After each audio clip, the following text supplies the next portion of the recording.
नाज़रीन, आप देखें लाइव भी डॉक्टर शाहिद मसूद और मैं ज़ारा अंसारी बहुत सी खबरों, बहुत से तज्जियों और बहुत सी तहकीकात के साथ एक बार फिर हाजिर हैं। एक स्ट्रेटेजिक डायलॉग पाकिस्तान का अमेरिका के साथ होता है, लेकिन हमारे पास इत्तलात मौजूद हैं कि पाकिस्तान में फौजी बगावत होने जा रही है। इत्तलात मौजूद हैं, क्या वाकई जनरल राहील शरीफ नवाज शरीफ हुकूमत का तख्ता उलटने जा रहे हैं?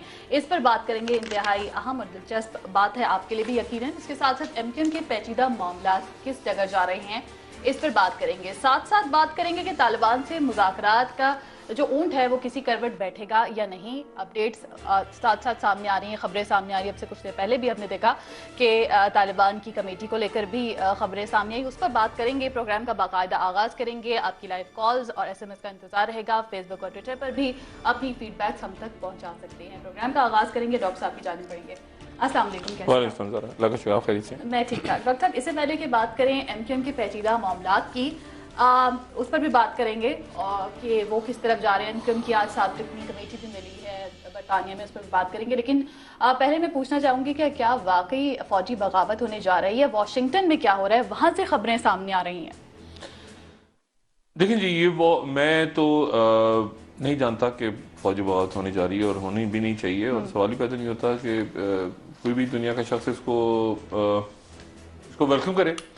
लेकिन सूरत हाल ये है कि इस तरह की खबरें वाशिंगटन में गर्दिश कर रही हैं।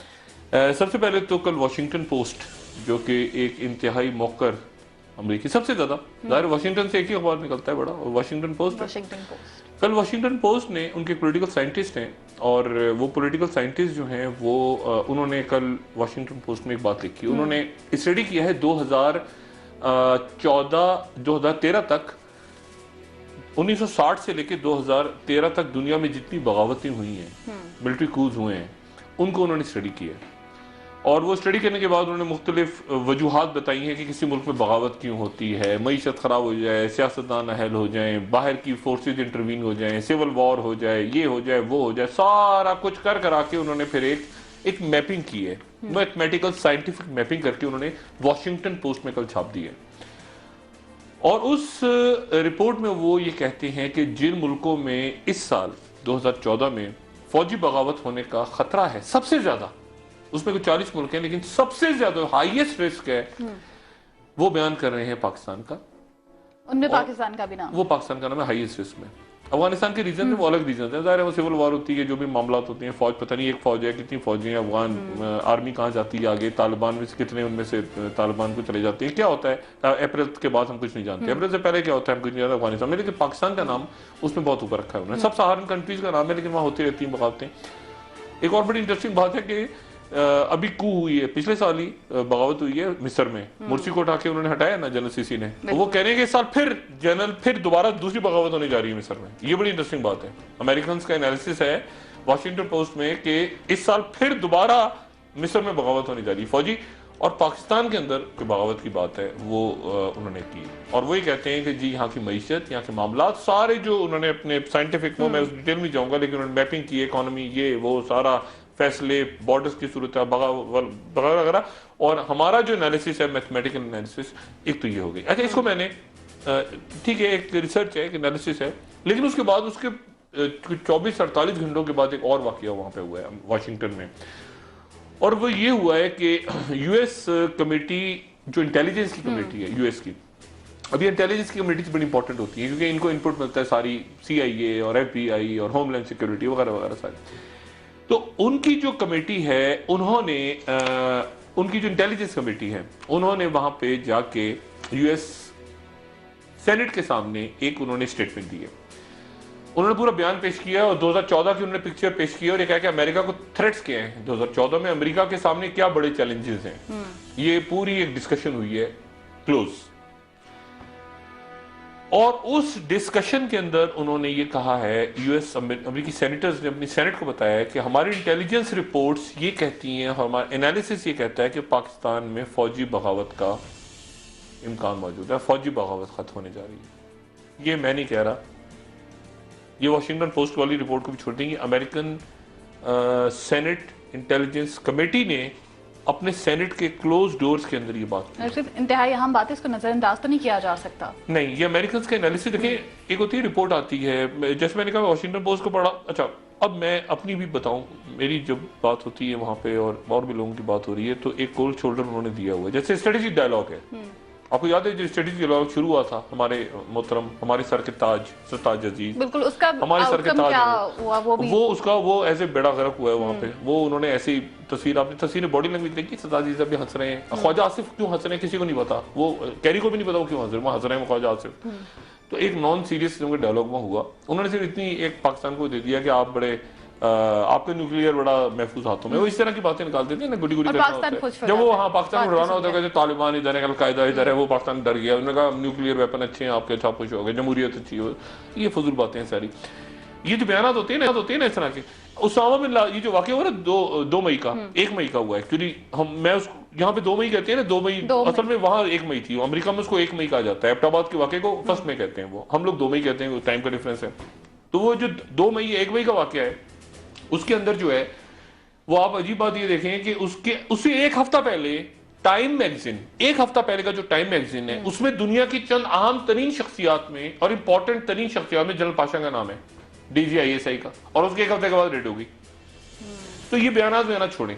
मेरे लिए जो तशवीशनाक बात है वो ये है कि US सेनेटर्स की इंटेलिजेंस कमेटी कह रही है बात, फॉरेन रिलेशंस भी नहीं, इंटेलिजेंस कमेटी बात कह रही है, अपने सेनेटर्स को बयान कर रही है कि पाकिस्तान में जो सबसे बड़ी थ्रेट है उसके बाद क्लोज करके एक सवाल जवाब का सेशन हुआ है। उसकी भी कोई इतला है। अब मैं वो यहाँ इसलिए नहीं कहना चाहता कि वो कहेंगे पैनिक फैल रहा है, सब कुछ फैल रहा है, लेकिन ये खबरें चूंकि अखबार में आने वाली हैं, ये आ गई हैं, खुदा जाने सुबह छपेगी, मेरे पास अभी है इतला। अमेरिकन सेनेटर्स ने अपनी कमेटी में पाकिस्तान की फौजी बगावत को डिस्कस किया है, और उसमें उन्होंने कहा है कि मियां नवाज शरीफ साहब जो हैं, उनकी पॉलिसीज, माशी हालात वगैरह वगैरह जो भी पैरामीटर्स है, ये काम है जलीलाबाद जिलानी साहब का, जो कि वहाँ सफीर हैं, जिनका कोई ताल्लुक नहीं है नवाज शरीफ साहब से, जो कि एस्टेब्लिशमेंट के आदमी है। मियां नवाज शरीफ को क्या पता वहाँ कौन है। वाजिद शमसुल हसन साहब भी पीपल्स पार्टी के बैठे हैं, पता नहीं किसके बैठे हैं। तो मियां साहब चूंकि बाहर उनका कोई है ही नहीं सिलसिला, जो इसाकडार साहब आते हैं वो बस इसाकडार भी हैं, और खुदा जाने सरताज अजीज भी हैं, ख्वाजा आसिफ भी हैं। तो एक अजीब व गरीब सी सूरत हाल है। तो उस सूरत हाल में वहां पे वाशिंगटन में ये डिस्कस हुआ है, उनकी सेनेट की इंटेलिजेंस कमेटी ने ब्रीफ किया अपने हाउस को कि पाकिस्तान में फौजी बगावत होने जा रही है। लेकिन जब ऑपरेशन की बात हुई थी डॉक्टर साहब, तब तो मियां साहब ने आकर कहा था ये कि फौज और हुकूमत एक पेज पर है, जब ऑपरेशन की बात हो रही थी तालिबान को लेकर। लेकिन इसको भी कोट किया गया है उस रिपोर्ट में, ये भी कहा गया कि पब्लिकली तो मियां साहब ने ये कहा है, लेकिन फिर खदशात वार्निंग भी दे दी गई रिपोर्ट में। देखिए, होता ये है ना कि ये हमेशा इस तरह होता है, एक पेज पे है, कौन एक पेज पे है, कौन कहाँ पे एक पेज पे है, ये तो सियासी बयान है ना। ये तो ऐसे ही है कि पाकिस्तान और अमेरिका, वो पाकिस्तान और चीन वो अजल से अबद तक इत्तेहादी रहेंगे, वो जैसे निकाह पे नहीं होता हम साथ साथ रहेंगे अगले जन्म में, ये फजूल सी बातें बिल्कुल। एक पेज कौन सा खास पेज है। आप मियां नवाज शरीफ साहब, पाकिस्तान में सबसे ज्यादा वेल इन्फॉर्म्ड आदमी कौन होता है मुझे बताएं, सबसे ज्यादा इतलात किसके पास होती है? DGISI के पास। मुशर्रफ साहब के वक्त में DGISI थे general Ziauddin Bhatt, most inform आदमी। उसको मियां नवाज शरीफ ने आर्मी चीफ बनाया कि ये DGISI, इसके पास सबके पास सारी खबर होगी। वो DGISI साहब को जब पहना रहे थे, तारे लगा रहे थे यहाँ पे उनके, तो बगावत हो गई। यानी DGISI को भी नहीं पता, DGISI को उसके करने से बंदूकें। यानी यहाँ क्या होता है सिस्टम, मोहतरमा लेकर आ गए जनरल कल्लू, और उनको कल्लू से पूछा उन्होंने बुला के, अपने शम्स कल्लू साहब से, हमीदुल साहब पूछा कि सब खैर है, उनका सब खैर है, बगावत हो गई, गवर्नमेंट टूट गई। ये इस तरह नहीं होता, अल्लाह ना करे पाकिस्तान में ऐसा हो। लेकिन जने शरीफ साहब भी कम आते हैं टीवी पे, वो अभी तक आए भी नहीं है शायद, उनकी तस्वीरें मैंने एक आध देखी हैं वो इधर उधर। बिल्कुल वो एक तो ISPR जनरल बाजवा साहब से मैं एक आध दिन मिलने वाला हूँ, ये पता नहीं जनरल बाजवा साहब भी हमारे ISPR के माशाल्लाह को अजीब हो गए, उनकी तस्वीर शायद अफरीदी के साथ आ जाती है, अगले दिन दौरा करते हुए थोड़ा ISPR को भी मेरे ख्याल से एक आध दिन में मिलकर उनको भी तरफ समझाएंगे कि जरा थोड़ा सा वो सही करें मामला। लेकिन ये है कि ISPR भी कुछ फॉरेन ऑफिस बनता जा रहा है, रवायती किस्म के बयान दे रहा है, जरा दम पकड़े और थोड़ा सा जरा चीजों को टेक करके। जैसे पिछले दिनों ये हुआ, उनको जाके मारकुट लगी ना, ये जो गुंडा नासिर थे, ये जो आप चेक पोस्ट पर लगे, ISPR बिल्कुल ISPR का कोई रोल नहीं था, ये उल्टी सीधी खबरें निकलना शुरू हो गई। उसके बाद जाके मीडिया ने जरा थोड़ा, मीडिया में तो बैठा है ना एक फितना, तो ये मार दिया वो मार दिया, बेगुनाह मर गए, फलां मर गए, फलां मर गए, कुछ नहीं हुआ था। वहां जाके क्रिमिनल्स को मारा था और बड़े अच्छे टारगेट अचीव किए थे। ये जो भी टारगेट ऑपरेशन हुआ था ये खजूरी चेक पोस्ट पे, तो ISPR थोड़ा सा दम पकड़े जरा, और ठीक है एक्सटेंशन वगैरह मिल जाएगी बाजवा साहब को, ऐसा कोई मसला नहीं है, लेकिन काम अपना ठीक करें मेरे ख्याल से। डॉक्टर साहब, दूसरी डेवलपमेंट पर चलते हैं। तालिबान टॉक्स को लेकर, कमेटी को लेकर बात की है, कहाँ पर खड़ी है? मौलाना अब्दुल अजीज साहब के हवाले से ये बयान सामने आ रहे थे कि उनसे कांटेक्ट किया जा रहा है ताउन के लिए मेजर आमिर साहब की जानिब से। उस बारे में मैं आपसे जानना चाहूँगी कि मेजर आमिर मीडिया पे नहीं आ रहे हैं, इज्तनाब कर रहे हैं, लेकिन आपकी उनसे इस हवाले से कोई बात हुई हो, आपको कुछ मालूम हो, इन दोनों का ताल्लुक के हवाले से भी जानना चाहूँगी। मेरी अभी बात हुई मेजर आमिर साहब से। अच्छा। मेजर आमिर साहब से मेरी अभी 15 मिनट पहले बात हुई। ये तालिबान कमेटी को, इस पूरी कमेटी में असल आदमी मेजर आमिर है, ये आप ज़हन में रखें। इसमें असल आदमी ना इरफान सिद्दीकी है ना रहीमुल्ला, इसमें असल आदमी मेजर आमिर है, ठीक है। जो अपने जो उनका हल्का अहबाब है, जो उनके राब्ते हैं, जो उन पर ट्रस्ट है लोगों को। रसूल शाह मोहम्मद साहब के बारे में कल मैंने बताया था कि वो ऐसे ही एक हैं। रहीमुल्ला यूसुफ बड़े क्रेडिकल आदमी है, सॉफ्ट आदमी है, वो ज़्यादा उलझते नहीं है इन मामला में, शरीफुल नफ्स आदमी है। मेजर आमिर साहब अच्छे ज़रा अग्रेसिव, पुराना ISI का बैकग्राउंड और अच्छे बड़े नफीस आदमी है। मिडनाइट जैकॉल में उनका नाम आता रहा बीबी की हुकूमत गिराने के लिए, लेकिन उसके बाद उनके ताल्लुकात अच्छे हो गए जरदारी साहब से। जैसे मैंने बताया था DGIB की, वो कहते हैं कि ऑफर हुई, और मुझे अच्छी तरह पता है कि वो मिलते थे डॉक्टर कयूम सुमरो से, जरदारी साहब से उनकी जाती मीटिंग होती थी, ये मेरी अपनी नॉलेज में।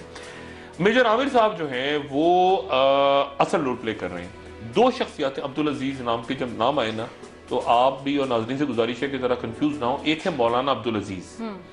मौलाना अब्दुल अजीज साहब वो हैं जो लाल मस्जिद वाले हैं, ठीक है ना, जो अब्दुल रशीद साहब के भाई थे और भाई हैं, और अब्दुल रशीद साहब वहाँ पे उनको शहीद कर दिया गया था।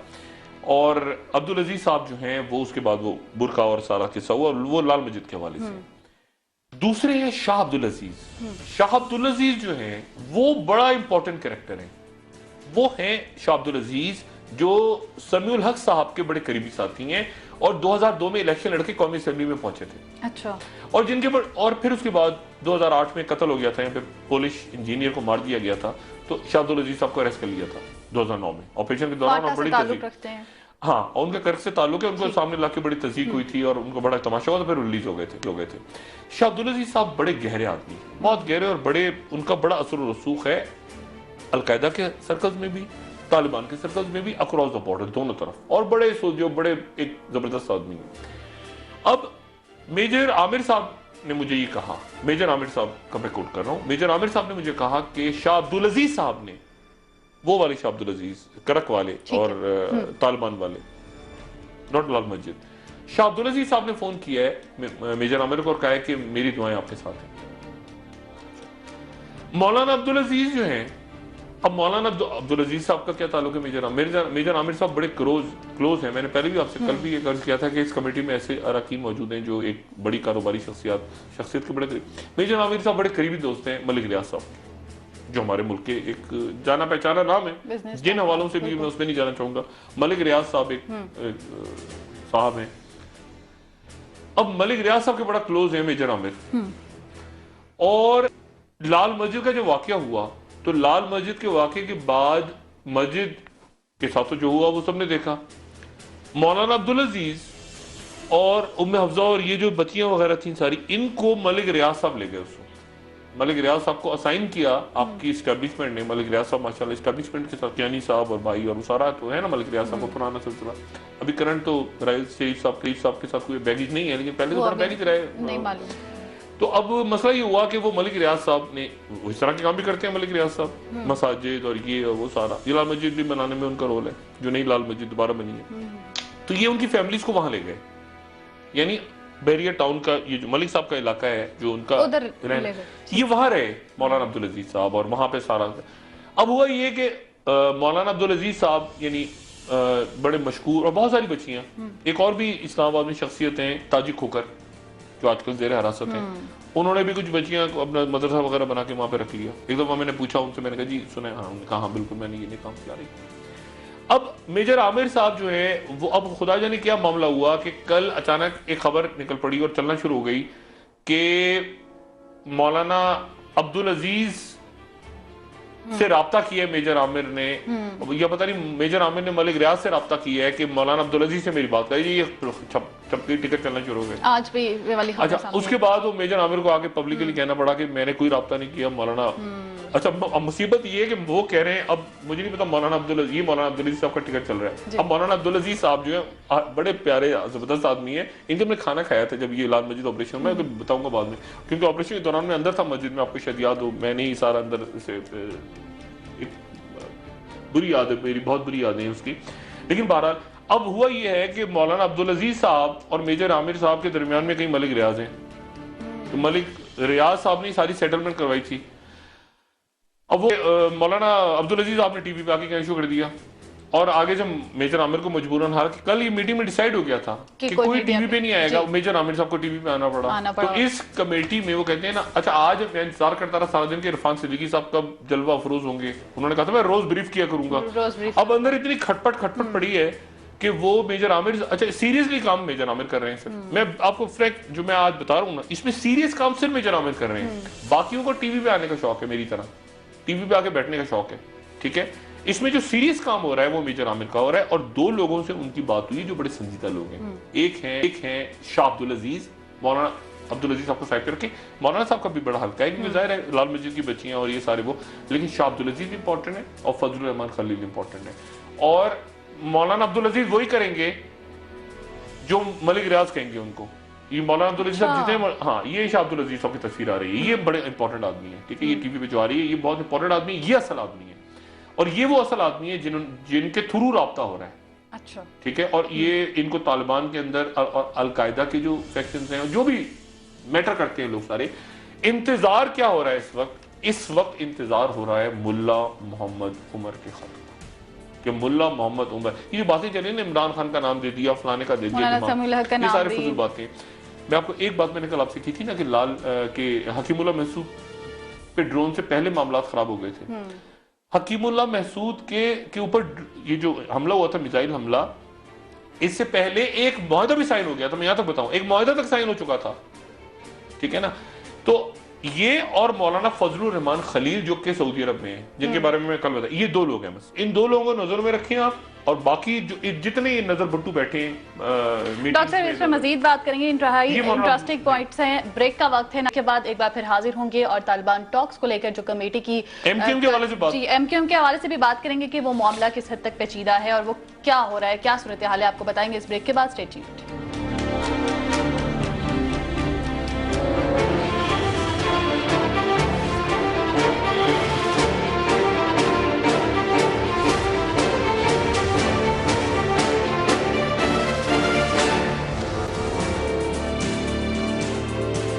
ब्रेक के बाद आपको एक बार फिर खुशामदीद कहेंगे। मुत्तहिदा कौमी मूवमेंट के मामला क्या हैं और ये पेचीदा क्यों होते जा रहे हैं, अब इस पर बात करेंगे।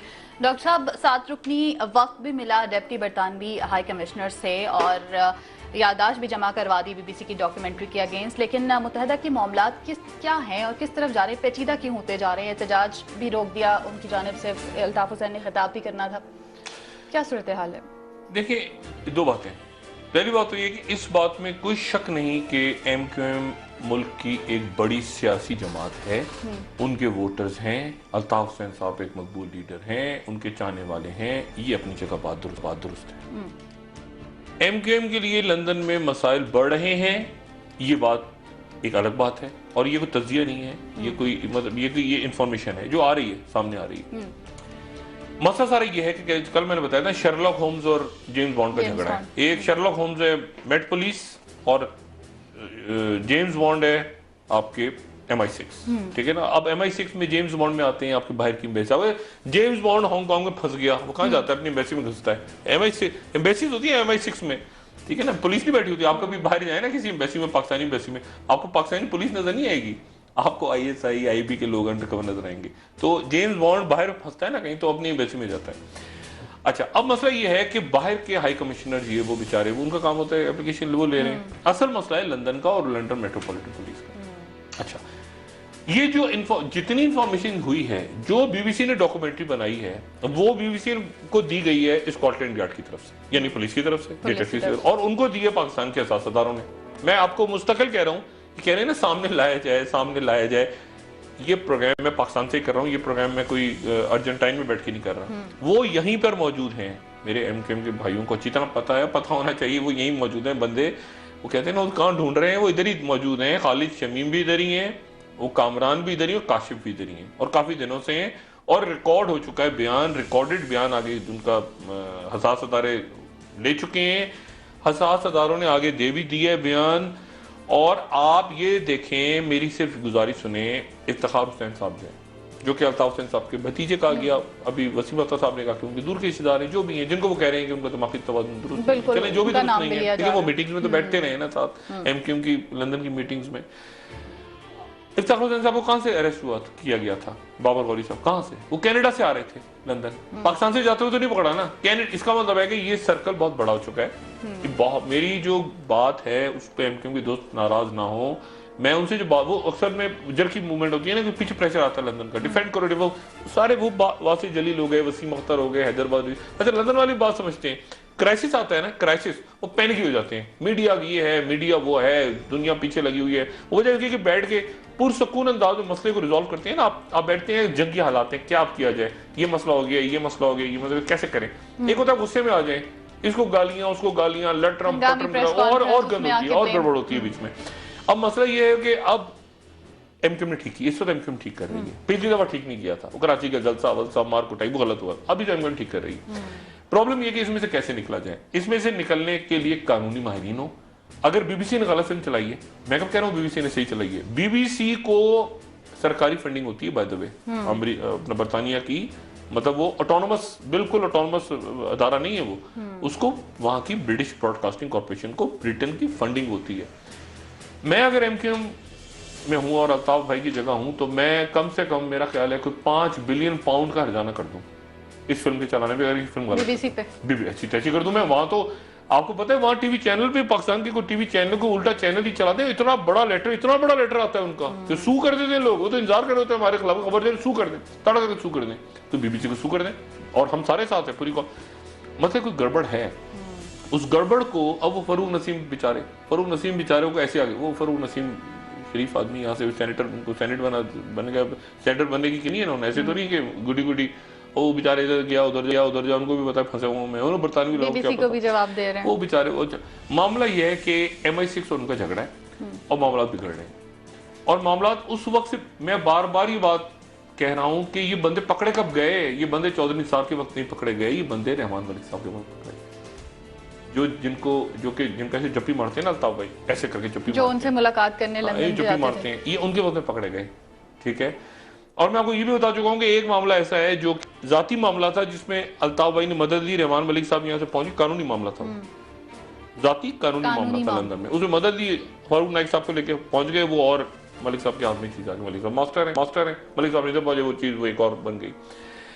इसके अलावा कारोबारी मामला भी हैं, इसके अलावा बिजनेस डॉक्यूमेंट्स भी हैं, इसके अलावा और भी बहुत, इतना बड़ा जत्थे के जत्थे जमा है जो कि अजाब बना हुआ है। ये हमारे बहुत से एमक्यूएम के दोस्त नहीं बात पर कर पा रहे हैं, उनके भी जैसे ऐसे मोटे मोटे जत्थे बने हुए हैं, जैसे गत्थे होते हैं ना, जमीनें फलाना लटरम पटरम ये वो, पैसा वैसा। अब मसला ये कि आप जब असाइलम लेते हैं ना बाहर जाके, उस वक्त आपको जी आए आपको बुलाते हैं, बाहर के मुल्क, बाहर की एस्टेब्लिशमेंट, आइए तशरीफ लाइए, सबके वारी, ये पकड़ी पासपोर्ट पकड़ी, आपको नजर में रखते हैं, आपके वीक पॉइंट्स इकट्ठे करते रहते हैं, आप जो मर्जी करें जाके, गया जी वो आप कहते हैं कितना प्यारा मुल्क है यार, नोट जहां उनको वक्त आता है ना, वो एकदम से वो झाड़ते हैं नीचे, जब दराज खोलते हैं फाइल निकाल के ये रख लेते हैं, इसने ये किया था, इसने ये किया, ऐसे नहीं, आप कहते हैं ये क्या बात हो गई। तो वो सारा का सारे पलंदे उनके पास हैं, इसलिए आप इसको कानूनी तौर पे देखें, नंबर 1।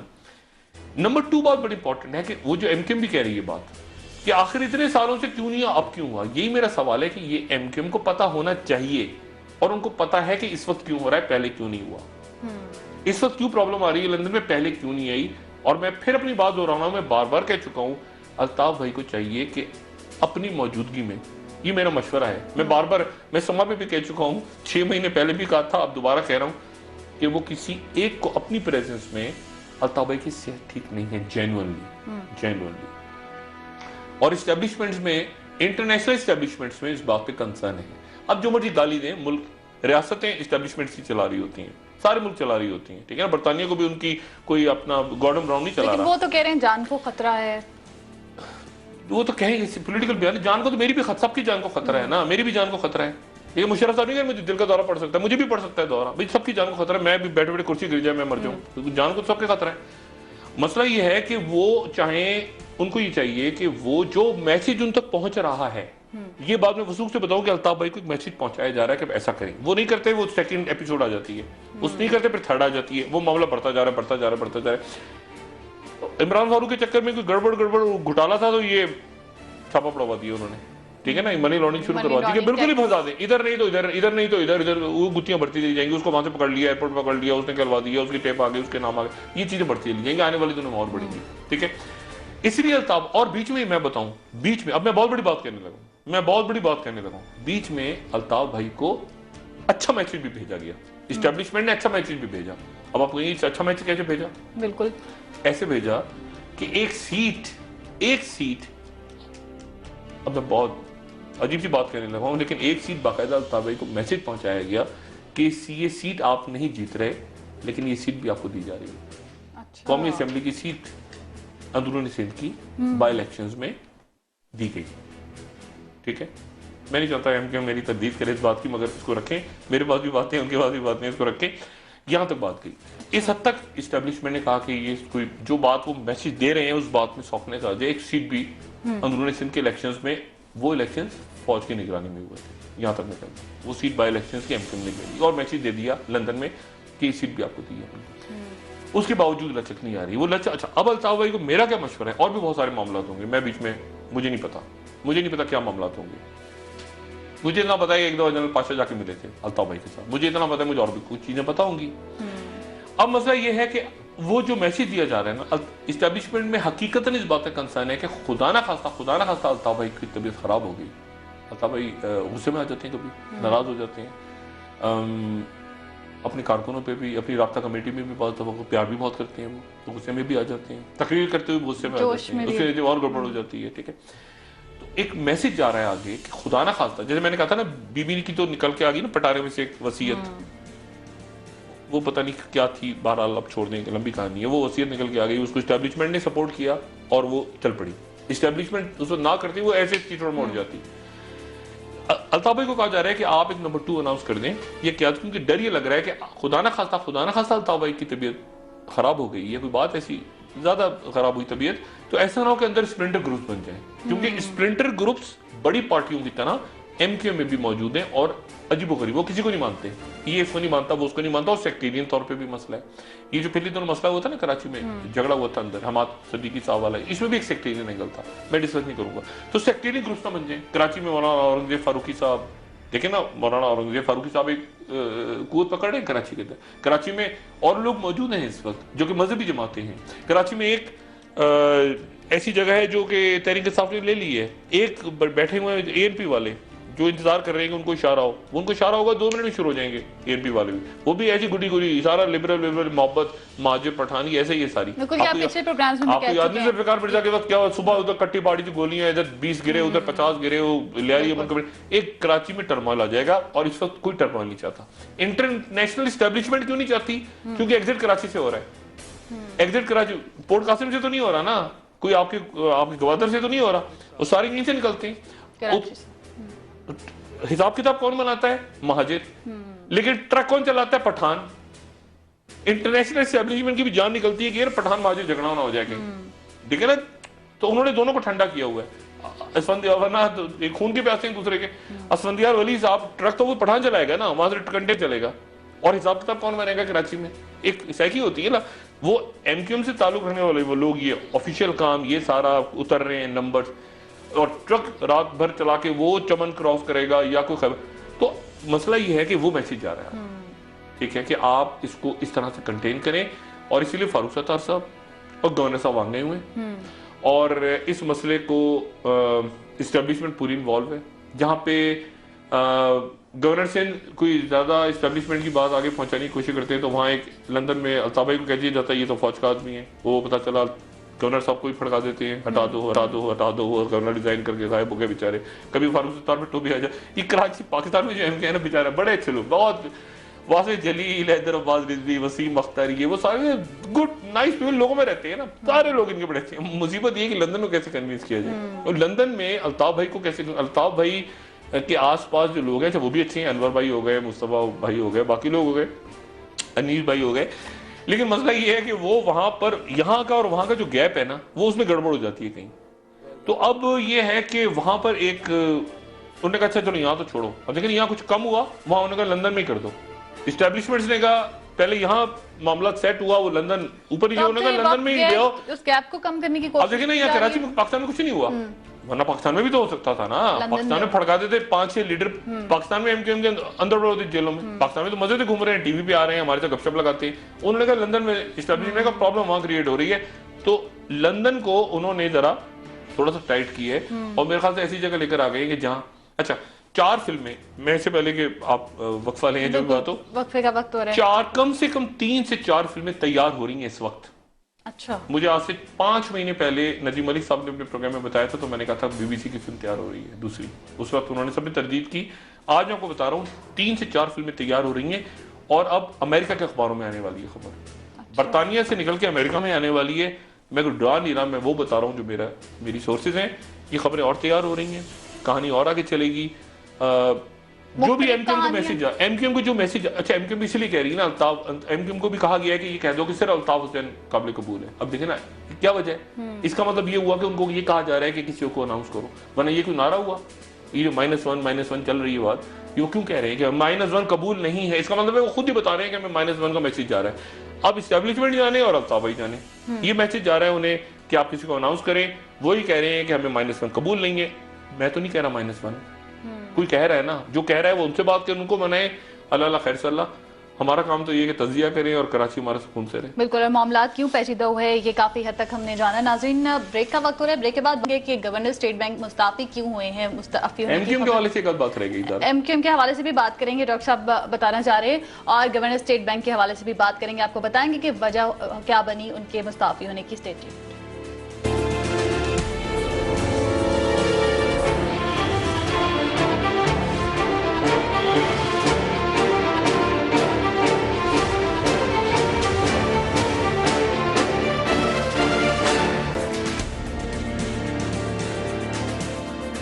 नाज़रीन, ब्रेक के बाद आपको एक बार फिर खुशामदीद कहेंगे। बात करेंगे नई हुकूमती तकर्रियाँ तनाज़ात का जो रिवाज है वो कायम करती जा रही हैं, क्या वजूहत हैं। इससे पहले चेयरमैन नादरा का मामला हमारे सामने आया, चेयरमैन पैमरा, चेयरमैन पीसीबी और गवर्नर स्टेट बैंक के मुस्ताफी होने की भी बात सामने आई, क्या वजूहत है, इस पर बात करेंगे। डॉक्टर साहब, इससे पहले कि मैं इस टॉपिक पर जाऊँ, ब्रेक से पहले आपने कहा कि एमक्यूएम से मुतालिक एक और बात आप बताएंगे। देखिए, एमक्यूएम ने अच्छा किया कि एक तो आज अपनी उन्होंने एहतजाज पोस्ट और कर ले गए वो, क्योंकि मैसेज गालिबन यही कराची को बंद नहीं होना चाहिए। मैसेज गालिबन उनको यही दिया जा रहा है कि कराची को बंद ना करें तो संडे को एहतजाज कर रहे हैं, वो आज करवाते हैं। और रात तक मैंने आपसे कल भी कहा था ना कि उनको काउंटर करने के लिए रिलीजियस फोर्सेज हैं कराची में। तो कल रात को मौलाना औरंगजेब साहब बैठे हुए थे, आपने देखा जमात अहले सुन्नत वल जमात का इज्तिमा चल रहा था, और वो बैठे रहे उस वक्त जब तक एमक्यूएम ने ये नहीं कहा कि हम आज पोस्टपोन करके इसको इतवार को लेके जा रहे हैं। तो ऐसी सूरत क्रिएट नहीं करनी चाहिए। कराची में देखें, अगर खुदा ना खास्ता कराची में अगर खुरेजी हुई तो किसी के लिए मुनासिब नहीं है, लेकिन जो सबसे ज्यादा नुकसान होगा इसमें वो एमक्यूएम का होगा। एमक्यूएम पॉलिटिकल फिगर है। और एक बात एमक्यूएम की, एमक्यूएम से लाख आप एमक्यूएम का पूरे, एमक्यूएम जो across the board religious harmony है ना, वो एमक्यूएम बड़ा अच्छा प्ले करती है। इतना अच्छा और कोई पार्टी प्ले नहीं कर सकती। एमक्यूएम उधर से ईद मिलादुन्नबी भी कर रही है, इज्तिमात भी कर रही है, मुहर्रम पे भी इनके लोग मौजूद हैं, देवबंदी भी मौजूद। मतलब एमक्यूएम का एक वो जो इस वक्त रोल है ना, वो बड़ा इंपॉर्टेंट है। तो इस चक्कर में आके कि खुदा ना खास्ता वो सेक्टेरियन बन जाए, एमक्यूएम ने कोशिश की है बीच में से, ये गलत प्ले कर रहे हैं एमक्यूएम। एमक्यूएम ने अपने सेक्टेरियन कलर देने की भी कोशिश की, जैसे मैंने बताया था पिछले दिनों एमक्यूएम ने सेक्टेरियन कलर देने की कोशिश की, फिर उससे निकले, उससे अच्छा वो निकले एहतराम थानवी साहब के साथ देवबंदी हैं, उनके साथ तस्वीर उतरवाई, बहुत अच्छा किया अल्ताफ भाई ने, सेक्टेरियन झगड़े में ना पड़े। और ये जो अच्छा किया कि इतवार को लेके इजाजत वगैरह करें, ब्रिटिश हाई कमीशन, ये वो सारा चलता रहता है। असल मामला कानूनी है। ये मुशर्रफ साहब का केस जैसे सियासी बना के उलझा दिया ना इन्होंने, अहमद रजा खजूरी साहब ने 73 का लटम पटम, ये पॉलिटिकल मामला, पॉलिटिकल इसको हैंडल करने, देखेंगे क्या मैसेज आ रहा है क्या नहीं आ रहा। कोई नहीं चाहता कि खुदा ना खास्ता जो है वो कोई खुरेजी हो कराची में, कोई टेक ओवर कर ले एमक्यूएम को, कोई निकल के आ जाए, कोई हकीकी वगैरह। लेकिन जैसे जैसे इस मामला ये तूल पकड़ेगा, फिल्में और आएंगी बाहर की मीडिया में, पाकिस्तान की मीडिया को छोड़ देना, यहाँ तो केबल ही चल जाए बड़ी बात है, लेकिन मतलब बाहर फिल्में आएंगी और अमेरिका की मीडिया में आने वाली है। जो मैं बार बार बात कर रहा हूँ, अमेरिकन मीडिया में आएगी बात खराब होगी, लेकिन अमेरिकन की मीडिया में आएगी क्योंकि वो ऐसे चलते हैं, पहले वो ब्रिटिश पिक करता है वहां से वो फिर बात खराब हो जाती है। तो उससे पहले और मैं डिप्टी हाई कमिश्नर भी नहीं है, अब डिप्टी हाई कमिश्नर से वो जो भी करें, असल मामला लंदन में सुलझा दें। जो मैसेज आपको एस्टेब्लिशमेंट दे रही है वो मैंने भी दे दी आपको। ठीक है, वो सब आपको भी पता है, आप खुद भी कह रहे हैं ना कि नहीं अल्ताफ भाई के बगैर कबूल नहीं होगा, नहीं कबूल होगा, हम भी चाहते हैं नहीं कबूल होगा, उनको तय करें और क्या मामला है उनको वो जाने, आप जाने, कहानी बसी है। ठीक है डॉक्टर साहब, अगले टॉपिक की तरफ चलते हैं। हुकूमती तकर्रुरियां तनाज़ात का जो रिवाज है वो अभी भी है। गवर्नर स्टेट बैंक मुस्ताफ़ी हो गए, इसहाक डार साहब के साथ इख्तिलाफात, उनका मौक़िफ़ सामने आया था कि उन हुकूमती पॉलिसियां उनको तस्लीम नहीं थी। देखिए ये जो बात आपने शुरू में प्रोग्राम की थी ना कि वाशिंगटन में इस वक्त कंसर्न ये है, वो जो बात कर रहे हैं वो कह रहे हैं कि इनसे हुकूमत नहीं चल रही, बात वो कह रहे हैं इनसे चल नहीं रही, ठीक है ना। आपकी स्टैब्लिशमेंट और मियां साहब एक ही पेज पे हैं नहीं है, मैं छोड़ दें कौन सा पेज है कौन सी किताब है, ये ऐसे ही होता है सारा, ठीक है। मुल्क इंपॉर्टेंट है, कोई इंपॉर्टेंट नहीं है, कोई शख्सियत कोई भी इंपॉर्टेंट नहीं है, मुल्क पाकिस्तान की रियासत इंपॉर्टेंट है, ठीक है ना। और कोई भी शख्स डिस्पेंसिबल, वो कहते हैं हम मेरे बगैर नहीं चलेगा, ऐसे जो लोग कहते हैं मेरे बगैर दुनिया नहीं चलेगी, उनकी कब्रें आज बनी हुई, कब्रिस्तान में जाएंगे लाइन से कब्रें नजर आएंगी। आप रियासत इंपॉर्टेंट, मुल्क इंपॉर्टेंट होते हैं। बहुत सारी की मुल्क चलाना है आपने, मुल्क की माशी सूरत अभी आप सितंबर में उनसे भीख लेकर आएंगे, 6 अरब प्लस IMF पे लेकर आए आप, और उसके बाद दिसंबर में लिया और आपने जो वादे किए थे आपने बेड़ा गर्क रहे हो, ऐसे नीचे चलेगी। अभी यासीन अनवर साहब का है, इसहाक डार साहब को तो नहीं अच्छे लगते, वो खुदा जाने क्यों नहीं अच्छे लगते, मेरे बड़े अच्छे, बहुत अच्छे इसहाक डार, बड़े सॉफ्ट आदमी, अच्छे आदमी है, लेकिन बहरहाल इसहाक डार साहब जो वजीर बनते हैं तो वजीर हो जाते हैं हमेशा, हर वजीर होता है, वजीर नहीं होता तो कुछ और होता है, फिर वो अवाम में हो जाता है। इसहाक डार साहब का मसला यासीन अनवर साहब का खराब हुआ। इसहाक डार साहब ने कहा कि इस आदमी ने किया करप्शन, और यासीन अनवर साहब का पॉइंट ऑफ व्यू ये है कि मेरे ऊपर प्रेशर ये डाला जा रहा था, प्रेशर डाला जा रहा था कि 100 अरब रुपया में छाप के ये जो फलाना बैंकों से, निजी बैंकों से उठाऊं और गवर्नमेंट की स्कीमों में लगा दूं, ये जो स्कीमें चल रही हैं सारी कर्जा वर्जा, ये वो यूथ लोन, ये लैपटॉप शैपटॉप, इसमें डाल दूं। मैंने इनकार कर दिया तो इस्तीफा हो गया। ये 4 आपके स्टेट बैंक के गवर्नर्स हैं, 4, ये चौथे गवर्नर हैं जो मुद्दत पूरी होने से पहले रिजाइन कर गए।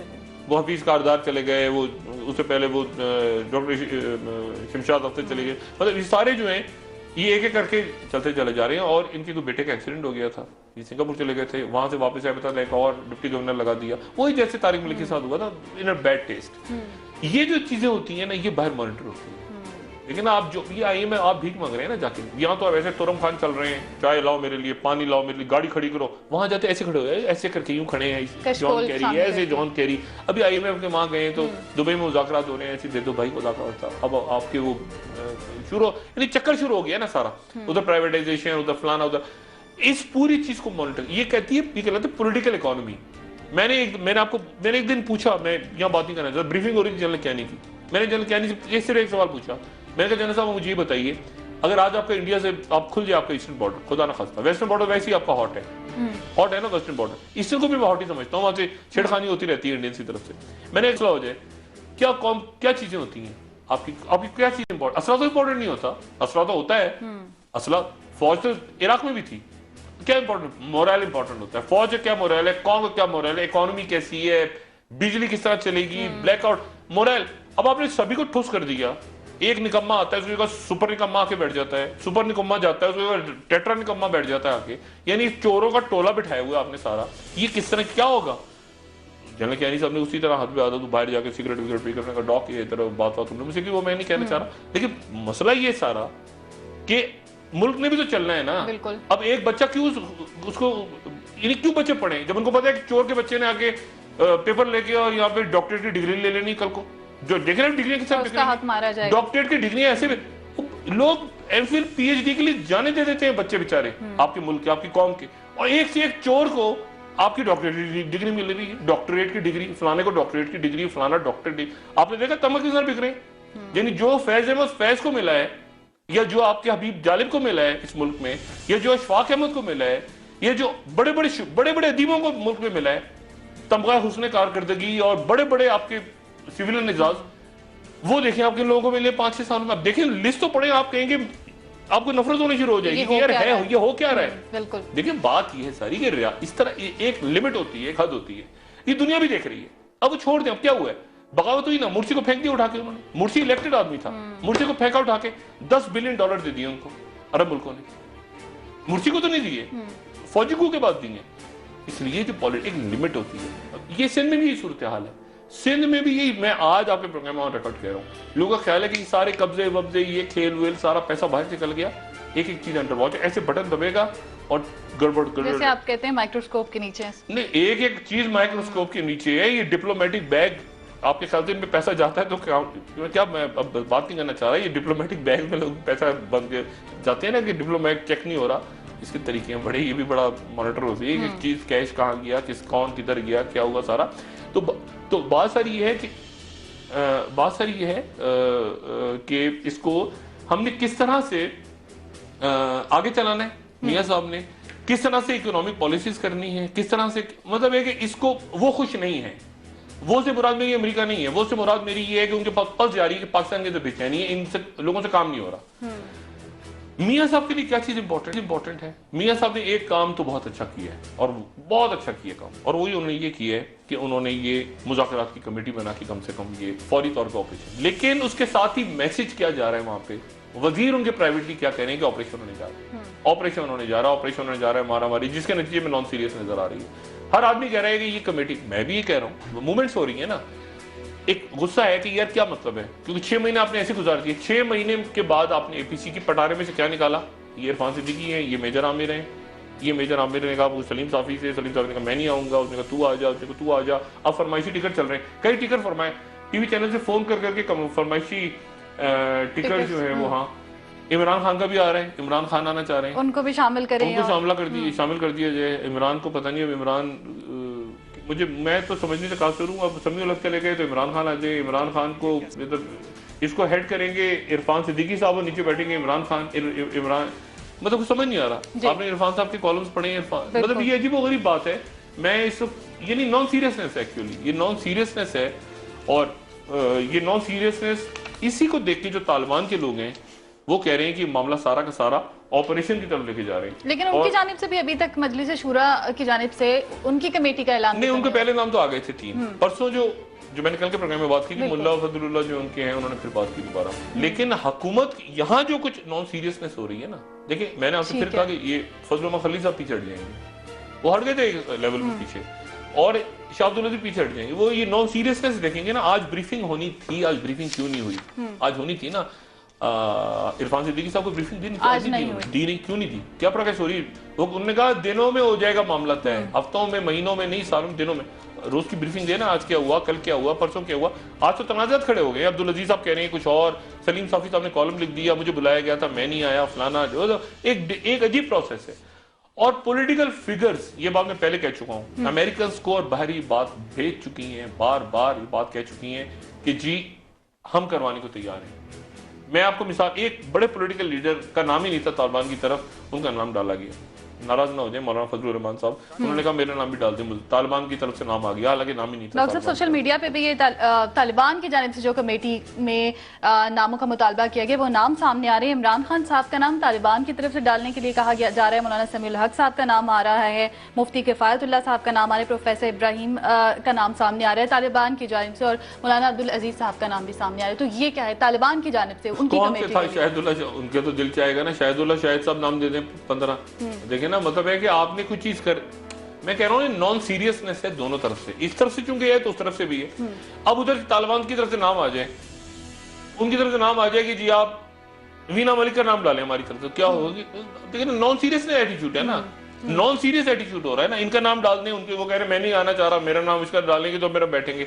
ओ भाई, उससे पूछा आपने इमरान खान का नाम डाल, इमरान खान से पूछा, इमरान खान ने, मैं कह रहा ना इधर से चूंकि नॉन सीरियसनेस शुरू हो गई है शुरू, बदकिस्मती के जो नहीं होनी चाहिए थी। ये कमेटी के नाम, जो कमेटी के नाम नॉन सीरियसनेस हुई। चौधरी सार पुल आउट किया उन्होंने, आप वो देखें, वो पिक्चर देखिए आपने, चौधरी सार को साइड पे बिठाया हुआ है, वहाँ आगे बैठे हुए इरफान साहब, जो हमेशा वजीर आज़म के साथ बैठे थे, वजीर दाखिला, वो पीछे उन्होंने ब्रीफिंग नहीं दी। चौधरी सार अभी तो बोले नहीं इसके ऊपर कि क्या हुआ क्या नहीं हुआ, वो खामोश होकर गायब हो गया। आज इरफान साहब भी सामने नहीं है, मेजर आमिर से वो बेचारे मेजर आमिर लगे हुए अपनी जगह, वो कॉलें कर रहे हैं, वो फजल खलील साहब सऊदी अरब से आ जाएंगे, आते आते देर 5 तारीख को उन्होंने वापस आना है, वो आएंगे। शाह अब्दुल अजीज साहब ने कहा, मुझे मेजर आमिर ने कहा कि मैंने फोन किया, हमें उनसे मेरी दोबारा मुलाकात होगी, वो कहते हैं मुझे मेरी पूरी ब्लेसिंग्स शाह अब्दुल अजीज साहब ने दी, लग रही दी हूँ, क्योंकि मेजर आमिर कलीदी किरदार है। मैंने कहा मेजर आमिर पे सारा घूम रहा है, ये नाम मेजर आमिर ने दिए, रहीमुल्लाह यूसुफ सही, ये वो सारे, सलीम साहब, मेजर आमिर कलीदी किरदार है, उनको कामयाब होना चाहिए। वो अगर, और एक उनकी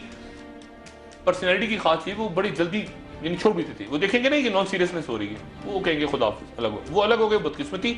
इस प्रोसेस को, पीस प्रोसेस को आगे जाना चाहिए, खास तौर पे उस वक्त तक जब तक बहुत ही चीजें क्लियर ना हो जाए, और खासतौर पे अफगान इलेक्शन। ठीक है, पीस प्रोसेस को आगे और फोर्सेस हैं बीच में बम फटेंगे, अल्लाह ना करे, बीच में धमाके होंगे, सब कुछ होगा, क्योंकि और फोर्सेस भी है ना बीच में। ये चर्च पर अटैक किसने किया था, ठीक है ना, और बहुत इंटरनेशनल इस्टेब्लिशमेंट फोर्सेस भी है बीच में, उनसे बच के मुज़ाकरात को आगे ठीक है डॉक्टर साहब, हम भी दुआ गो हैं, बहुत शुक्रिया आपका कि जो भी फैसला हो वो मुल्क और कौम की बेहतरी के लिए हो। नाज़रीन, प्रोग्राम का वक्त खत्म हो रहा है, आपकी फीडबैक का इंतजार रहेगा। मेरी तरफ से आपको खुदा हाफिज।